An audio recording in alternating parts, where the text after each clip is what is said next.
So as most of you know, obviously we got disappointing news in the case of Albert Pujols. I do think at this time I'd like to clarify a little bit of what's going on with him, specifically to the injury, and also how it's going to reflect the club and how we think about this moving forward. But first off, to the injury, he does have a fracture in his left wrist. It is in the terms of whether it's mild or extreme, it is mild in that regard, but it's still going to require probably 6 weeks of very little baseball activity. So on a hopeful note, we hope to have him back by, say, beginning of August. When you look at what this means to the club and how we're going to react, I mean, obviously, for all of you that pay close attention to this team, it just seems like we've had to deal with one injury after another, and today is going to be no different. And how we position this is something in the terms of I want to meet with Tony when I leave here tonight, just let him know what our options are. Obviously, we do have some flexibility with Berkman in the sense that he could play first, or we could use somebody like a Mark Hamilton if necessary. Obviously, the focus of getting a David Freese, a Nick Punto, and an Alan Craig back become all that more important. So with Freese and Punto going out on their rehab assignments this week, that is encouraging. But, you know, it's unfortunate. You can't replace a player of his magnitude, and there's no words or anything I can say up here that's going to convince people other than that. But you know what? We've been handed a lot of uphill battles this year, and we found ways to work around them. So even though he's going to be definitely missed, we still have to find ways to win baseball games, and that's what we'll do. So at this time, I'll open it up to some questions and go from there. Okay. Mo, when you Joe? went home yesterday, was it your belief, or I know it was your hope, but was it your belief that there was no fracture in the wrist? That is correct, but just to clarify that, last night he was given an X-ray at the ballpark, but today, just given what Dr. Paletta had seen, just by touch and feel, decided to go ahead and give him a CT scan, and that revealed the small fracture. Is it outside of the joint or inside of the joint? Do you know? I think it's leading up towards the joint. Leading up towards Yes. Is it? I don't know. Do you know what bone it is? Ulnar radius or anything? Whatever. I'd have to look at my notes to be specific, but it's up towards the wrist. Okay. What else is he dealing with? Y'all mentioned the sprain yesterday, and mentioned Nothing else. It looks like everything else is checked out negatively, so that's encouraging. So there's not even a sprain in there? Correct. And then the shoulder. Clear bill of health. I mean, he's sore, but there was nothing damaged in that during that Did you collision. talk to him today? Albert, I have not. How does this reflect on the rehab assignments? You brought up Freese and Punto that you're going to have them back. You know, the ideal would be to probably let Freese get as many advances as necessary.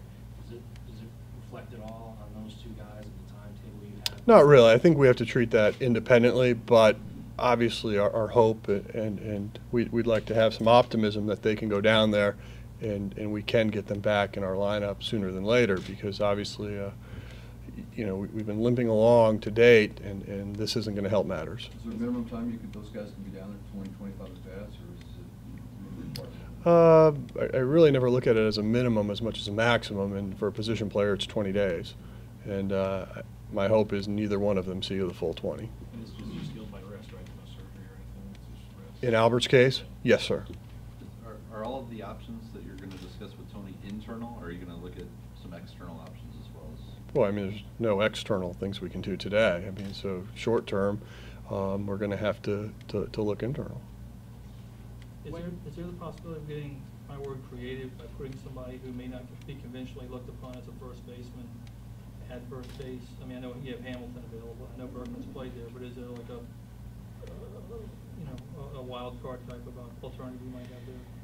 Nothing that jumps out at me at this point. I mean, my head's been spinning, you know, since we heard this, but you know, I don't think there's going to be one of those things that comes into play. But I don't want to rule anything out. I mean, I've left messages with John Mozeliak, our farm director, and so, you know, when I leave here, I'll touch base with everybody and just kind of go over every possibility we can do.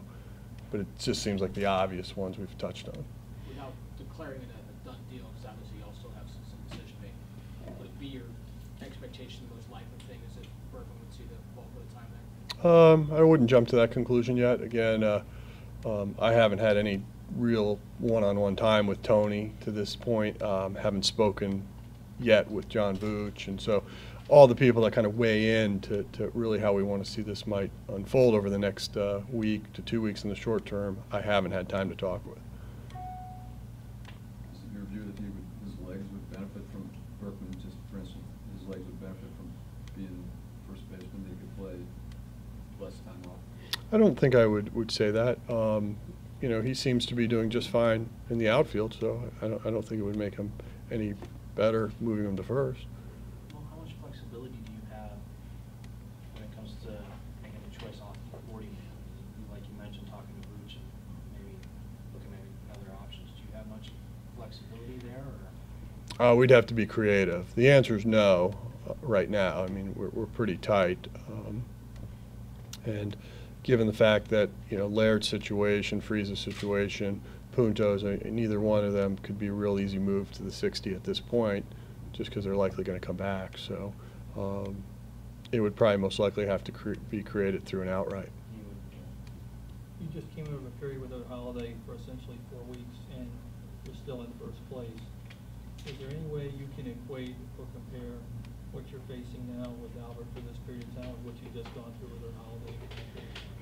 I mean, the only difference I think when you look at the two scenarios, one is we had this sense of optimism for Holiday. You know, if you go back to even like Kansas City, where we kept thinking he was going to be able to play, and eventually we had to put him on the DL.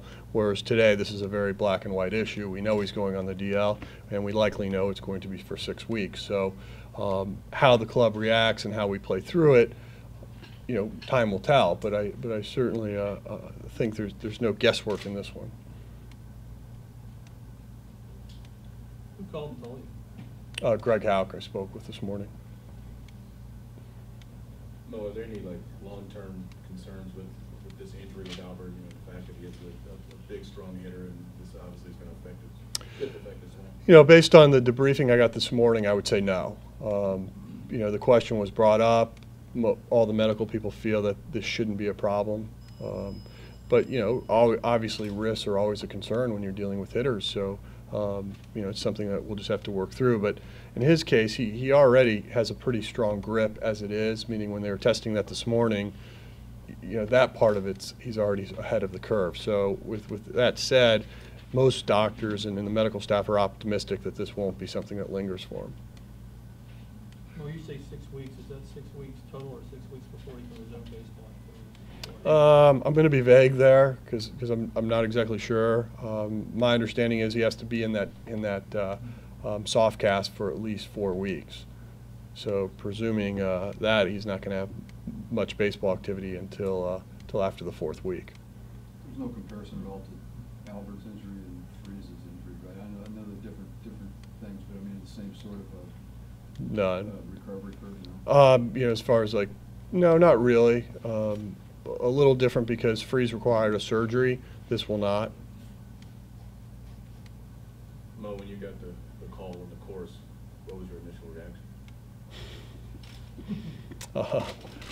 Well, I mean, obviously I was disappointed, but I'm playing with guests and people that knew something was up, but I didn't want to ruin their day or make their experience bad. So eventually tried to break away, talk to the people I needed to speak with, as far as like Mr. DeWitt and some others, and let them know what was going on, and just really try to circle the wagons and just prepare for what tomorrow's going to look like.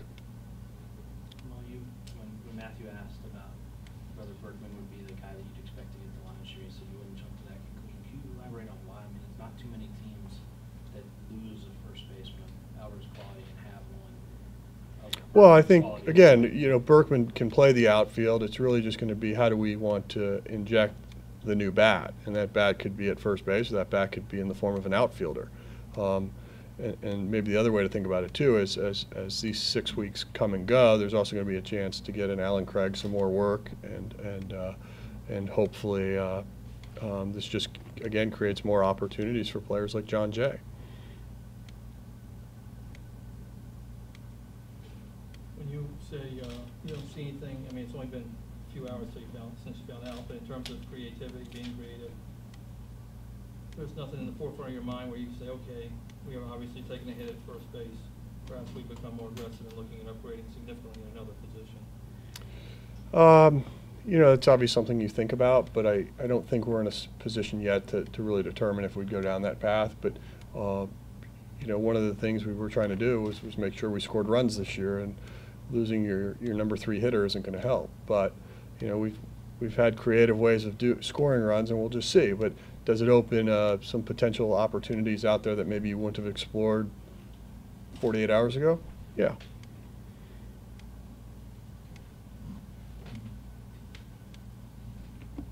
Just to clarify, your expectation for Craig at this point is what? Right now, I'd say probably 3 to 4 weeks Additional from now. from now. Any players call you? Are you calling players? I mean, I've gotten a lot of phone calls today, but I just chose not to answer them at this point. So I'll go through that when I leave. You know, I give to my original question, did you have an expectation, as Tony said yesterday, that maybe y'all dodged a bullet, or were you that optimistic? No, I was optimistic that we were going to get better news today. I really was.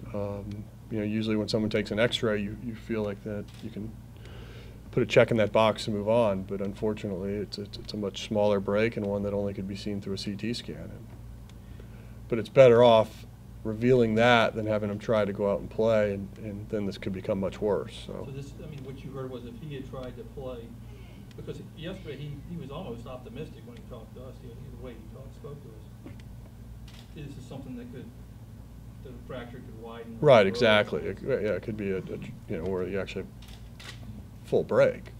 So clearly, it's much better than it could have been. No surgery required, and that's why he was feeling pretty good, and that's why he has a pretty good grip at the moment. Anything else? All right, thanks, guys. See you tomorrow.